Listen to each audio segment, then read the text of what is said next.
What's happening, fam? L.A.R movement still moving. Subscriber die trying. You see the thumbnail. Is self-defense under attack? You know, with the Kyle Rittenhouse and Ahmaud Arbery cases, you know, Rittenhouse not guilty.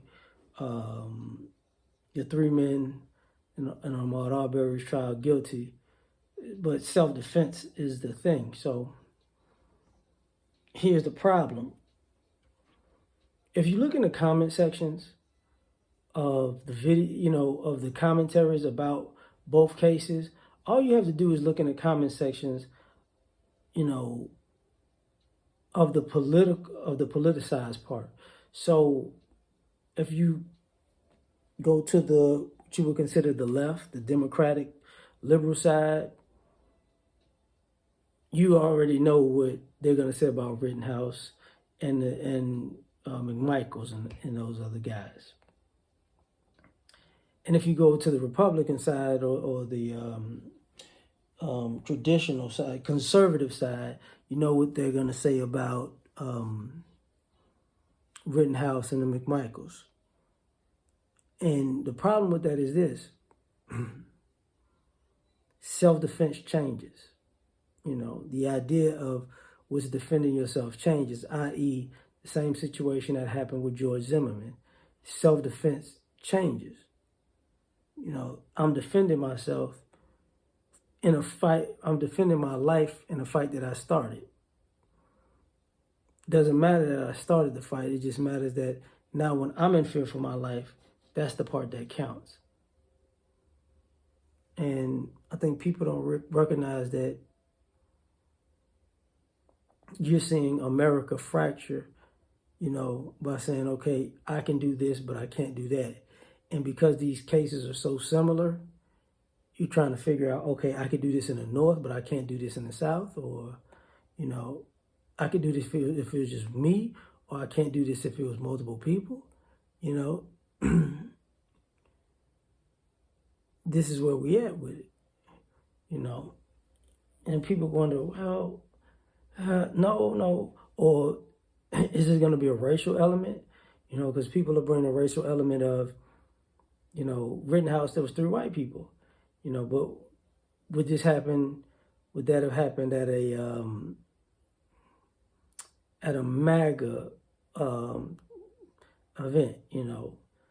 And what I mean by that, I guess using January 6th, when they stormed the Capitol, there wasn't anybody because it's assumed that, you know, they're conservatives, they're predominantly white people.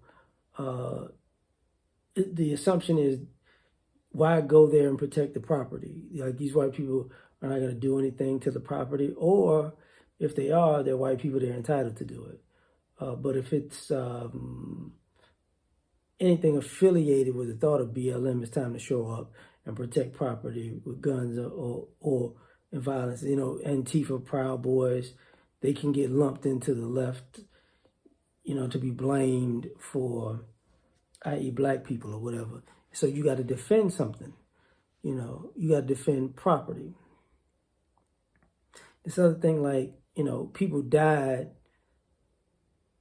You can honestly say these people died defending themselves, and the people who killed them went to court saying that they were defending themselves. So it's self-defense under attack, because the only person who can, you know, who can claim self-defense is the person that was alive when it was over with. And even if you were probably part of the start of this problem, you probably, you know, created part of this problem, then that's not what you're defending yourself from. You're defending yourself from a response, from a reaction. And for some people, that's good enough. Like, me personally, I don't think you should get cover for a fight that you start with a person. I don't think you go out and start fights and then claim self-defense because you actually got out there and did it.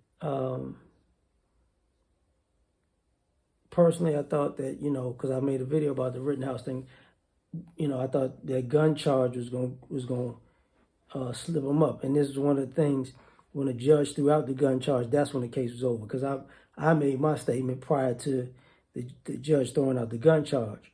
And listening to the L.A.R case, they had to point out that he was unlawfully detained, because now you could say, because he was unlawfully detained, everything that happened outside of that, as far as him being killed, was true. Like, he was restricted movement. So is that one of those things that we gotta prove a lesser charge to tie it to the bigger charge to get a charge in certain situations? Because if that doesn't happen, self-defense is definitely on the table. And that person can say they definitely defended themselves, and nothing you can say, because, hey, I'm alive and they're dead. Y'all don't know what happened. So that's just my thoughts on this. Like, share, subscribe, or die trying. Peace.